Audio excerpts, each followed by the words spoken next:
Academic অ্যাচিভার্সের নতুন ভিডিওতে সকলকে স্বাগত জানাই। তোমাদের জন্য সুখবর নিয়ে এসেছি। সুখবরটি হলো মপ আপ রাউন্ডে ভর্তির শেষে আবার পুনরায় ভর্তির সুযোগ পাওয়া যাবে। আজকের ভিডিওতে যে সমস্ত বিষয়ে আলোচনা করব সেগুলি হলো মপ আপ রাউন্ডে ভর্তির কি পুরোপুরি শেষ হয়ে গেছে, ফিজিক্যাল ভেরিফিকেশনের নতুন তারিখ কবে দিয়েছে, ভর্তি ক্যান্সেল করলে কি করবে, পুনরায় ভর্তি হওয়ার সুযোগ পাবে কি না, ফর্ম বাতিল, ভর্তি হতে না পারা বা অ্যাপ্লিকেশন না করে থাকলে তোমরা কি করবে। সেই সঙ্গে বলে রাখি যে নতুন ভর্তির নোটিশ চলে এসছে, সে কথা নিয়েও ভিডিওতে আলোচনা হবে।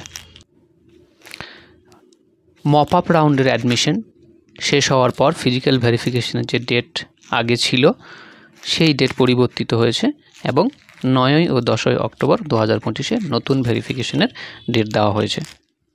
তোমরা যে কলেজে অ্যাডমিশন নিয়েছো সেখানেই তোমাদের ভেরিফিকেশন হবে এবং তারপরে ক্লাস শুরু হবে। ভেরিফিকেশনের জন্য কী কী ডকুমেন্টস লাগবে সে বিষয়ে আমাদের আগের ভিডিও রয়েছে, সেখান থেকে তোমরা দেখে নিতে পারো। নতুন ফিজিক্যাল ভেরিফিকেশনের যে ডেট দেওয়া হয়েছে এখানে সেই নোটিশটা উল্লেখ করলাম। তো ফিজিক্যাল ভেরিফিকেশনের শেষেই তোমাদের ক্লাস শুরু হয়ে যাবে।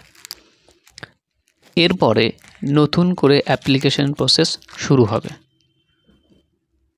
10 অক্টোবরের পরে। এক্ষেত্রে মনে রাখতে হবে যে WBCAP যে পোর্টাল, সেই পোর্টালে ভর্তি প্রসেস পুরোপুরি বন্ধ হয়ে যাবে।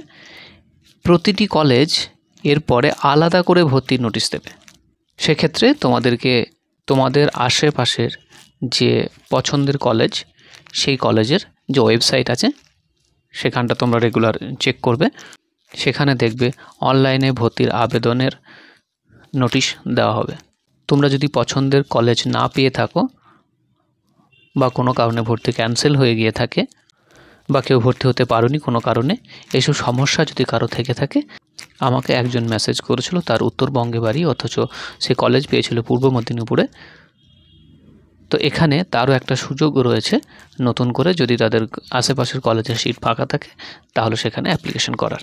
সেক্ষেত্রে 10 তারিখের পরে নিজের এলাকার কলেজের যে নির্দিষ্ট ওয়েবসাইট, সেই ওয়েবসাইট খুলে সেখানে অ্যাডমিশন সম্পর্কিত কোনো নোটিশ এসেছে কি না সেগুলো চেক করবে।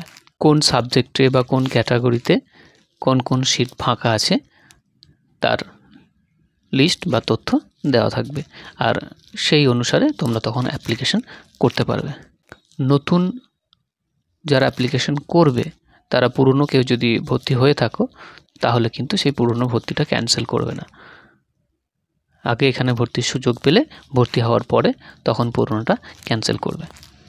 তোমরা যখন অ্যাপ্লিকেশন করবে তখন আগের মতোই তোমাদেরকে সমস্ত ডকুমেন্টস আপলোড করতে হবে এবং সেখানেও খালি থাকা সিটের ভিত্তিতে মেরিট লিস্ট অনুসারে ভর্তি করা হবে। এই দেখো তার অফিসিয়াল নোটিশ 25 সেপ্টেম্বর 2025 কলেজগুলোকে সেই নির্দেশ দেওয়া হয়েছে। তোমরা চাইলে এটাও দেখে নিতে পারো। এই টোটাল প্রসেসটা 10 অক্টোবর থেকে 7 নভেম্বরের মধ্যে কিন্তু সম্পন্ন হবে। তাই তোমরা 10 অক্টোবরের পর থেকেই প্রতিটি কলেজের ওয়েবসাইটগুলো চেক করবে। কারা কারা আবেদন করতে পারবে? পছন্দের কলেজ পাওনি বলে ভর্তি হওনি তারা নতুন করে এখানে আবেদন করবে যখন প্রতিটি কলেজে ভর্তির নোটিশ দেবে।